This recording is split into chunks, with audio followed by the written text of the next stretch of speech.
नमस्कार दोस्तों, मैं हूं गणेश अंगज। मंगल केशव के trend is my E valuation के इस वीडियो में आप सभी का स्वागत है। आज के खास वीडियोस में मैं लेकर आया हूं ये 5 ऐसे डायमंड स्टॉक्स जो नेक्स्ट वीक में आपको चमक दिखा सकते हैं, और साथ में अगले हफ्ते की इंडेक्स रणनीति क्या होनी चाहिए, कहाँ पे सपोर्ट है, कहाँ पे रेसिस्टेंस है, कहाँ पे आपको प्रॉफिट बुक करना चाहिए। जानिए इस वीडियोस के ज़रिए हमारे साथ आखिर तक बने रहे इंटरेस्टिंग इन्फॉर्मेशन के लिए।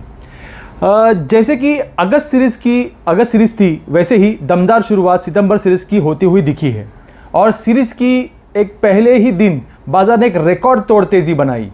रिकॉर्ड तोड़ इसलिए क्योंकि बैंक निफ्टी में जो अपने बाइंग लेवल से जो तेज़ी दिखाई है उसमें मज़ा आ गया। हमने आपको 21,800 से बैंक निफ्टी में बने रहने की सलाह दी थी, और लास्ट शुक्रवार को अपना टारगेट और अचीव होते हुए दिखा जो था 24,400, और कुल मिलाकर हमें 2,600 पॉइंट्स का मुनाफा हुआ है लास्ट वीक। अब सभी को नॉलेज के लिए मैं बता दूं कि हमने ये बैंक निफ्टी का बाइंग का कॉल 22 जून से दिया था, और टारगेट दिया था 24,000 का, और 22 जून और आज है 28 अगस्त, और उस दौरान 20,800 का जो स्टॉप लॉस दिया था वो एक बार भी ट्रिगर नहीं हुआ। That's called power of support level. साथ में निफ्टी आपको 220 पॉइंट्स का मुनाफा लास्ट 4 दिनों में हुआ है। अब आप कहोगे कि 220 पॉइंट्स का कहाँ से आए। पहला आपको लास्ट संडे के वीडियो में बाई में रहने की सलाह दी थी, जिसका टारगेट दिया था 11,520 का, और जो 26 को मतलब बुधवार को ही मंगलवार को ही 26 बुधवार को ही होते हुए दिखा, और उसी दिन मंगल केशव के हमने न्यूज़ वायर पे 11,520 के ऊपर क्लोजिंग बेस बाइंग की सलाह भी दी थी।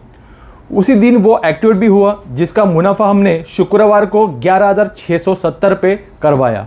तो कुल मिलाकर निफ्टी में 220 पॉइंट्स का गेन हुआ है लास्ट 4 दिनों में, बॉस, सिर्फ 4 दिनों में। ये जो तेज़ी बनी है ज़बरदस्त वॉल्यूम के साथ हुई है। एक और ग्लोबल मार्केट मजबूत थे, वहाँ से सहारा मिला। दूसरी ओर एफआईएस की होती हुई लगातार खरीदारी, और जो रोल ओवर हुआ है खास करके एफआईएस की तरफ से, वो नेट लॉन्ग 75% इंडेक्स फ्यूचर में की है, जो कि पिछले सीरीज़ के मुकाबले हाईएस्ट है। बाजार की रेंज धीरे धीरे ऊपर की तरफ शिफ्ट हुई है। अब अगले हफ्ते की रेंज जो सामने निकल के आ रही है वो है 11,410। वो अब एक अहम मजबूत कुशन का काम करेगा। जब तक निफ्टी 11,410 के ऊपर है तब तक तेज़ी वालों को डरने की ज़रूरत नहीं है, और ऊपर में 11,811 एक अहम रेसिस्टेंस बना है। बाजार हमें आने वाले दिनों में वहाँ तक का उछाल मारते हुए निफ्टी दिखा सकता है। और बैंक निफ्टी में फर्स्ट जो सपोर्ट बन के आ रहा है वो है 23,700, और सेकेंड है 22,800। ये तो बड़े सपोर्ट के काम करेंगे, तो यहाँ तक आप बैंक निफ्टी में बाय ऑन डिप्स कर सकते हैं, और ऊपर में 25,500 के स्तर हमें देखने मिल सकते हैं।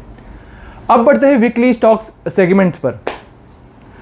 लास्ट वीक आपको ओएनजीसी और इंजीनियरिंग इंडिया पे 2 स्टॉक पे बाय कॉल की सलाह दी थी, जो दोनों भी स्टॉक्स अभी भी एक्टिव है। उसमें आपको बने रहना है एज पर टारगेट जो दिया हुआ था।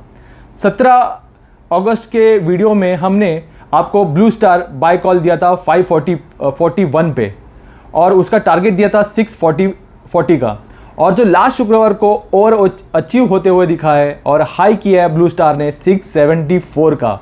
तो कुल मिलाकर हमें उसमें मिला है 24% का रिटर्न ऑन इन्वेस्टमेंट, वो भी 8 ट्रेडिंग सेशन में।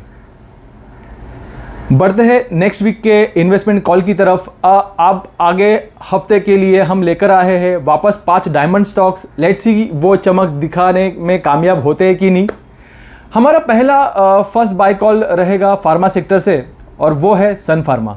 ये हमें हमारे क्लाइंट्स को 2 अगस्त को ही बाय कॉल दिया था 485 पे, और ये दूसरी बार हम बाय कॉल दे रहे हैं, रिकमेंडेशन कर रहे हैं।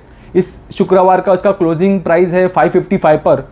यहाँ पे इसकी दौरान बाई करना है आपको, और स्टॉप लॉस रखना है इसका 522 का, और ऊपर में टारगेट रहेगा 600 का। इस हफ्ते का दूसरा जो बाय कॉल है वो है बैंकिंग सेक्टर से, और वो है जेके बैंक। इसमें भी हमने लास्ट शुक्रवार को 12% का प्रॉफिट बुक किया है, बट ये चार्ट में बहुत इंटरेस्टिंग तेज़ी लग रही है मुझे इस चार्ट पे, इस स्टॉक के। तो इसमें आपको वापस खरीदारी करनी है 1960 पर, और स्टॉप लॉस रखना है 18 का, और ऊपर में टारगेट रहेगा 2160 का। तीसरा स्टॉक्स भी बैंकिंग सेक्टर से है, वो है बैंक ऑफ बड़ौदा। इस पर भी हमने बाय कॉल दिया है हमारे न्यूज़ वायर पे, 48 पर बाय कॉल दिया था शुक्रवार को, ये 5160 पे क्लोजिंग हुआ है।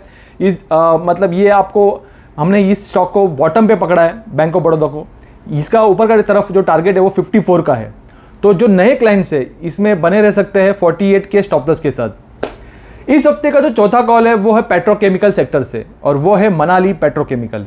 शुक्रवार को क्लोजिंग है इसका 2670 का, ऊपर में इसका टारगेट है 31 का, और इसमें भी हमने मंगलवार को ही बाय कॉल दिया है 25 पे, और मंगलवार से शुक्रवार तक ये 7% ये स्टॉक ऊपर है।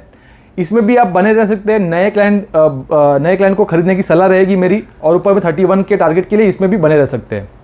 इस हफ्ते का पांचवा जो कॉल है वो बड़ा इंटरेस्टिंग है, और वो है एक्सचेंजेस ट्रेडेड फंड से, मतलब ETF से। और इस पर भी हमारी दूसरी खरीदारी की सलाह है। गोल्ड ETF 45 पे खरीदना है, और इसका स्टॉप लॉस लगाना है आपको 44 का, और ऊपर की तरफ इसका टारगेट रहेगा 51 का। तो ऐसे ही बने रहे इस तरह के इंटरेस्टिंग इन्वेस्टमेंट कॉल्स के लिए मंगल के शो के साथ। जाने से पहले अगर आपको ये जानकारी अच्छी लगी हो और वीडियो पसंद आया हो तो थोड़ा मेरा मनोबल बढ़ाने के लिए इस चैनल को सब्सक्राइब करें, लाइक करें, आपके दोस्तों और कलीग्स में ये वीडियो शेयर करें। आशा करता हूँ ये पूरी की पूरी इन्फॉर्मेशन आप सभी के लिए फ़ायदेमंद साबित हो अगले हफ्ते के लिए। मिलते हैं अगले रविवार को। धन्यवाद।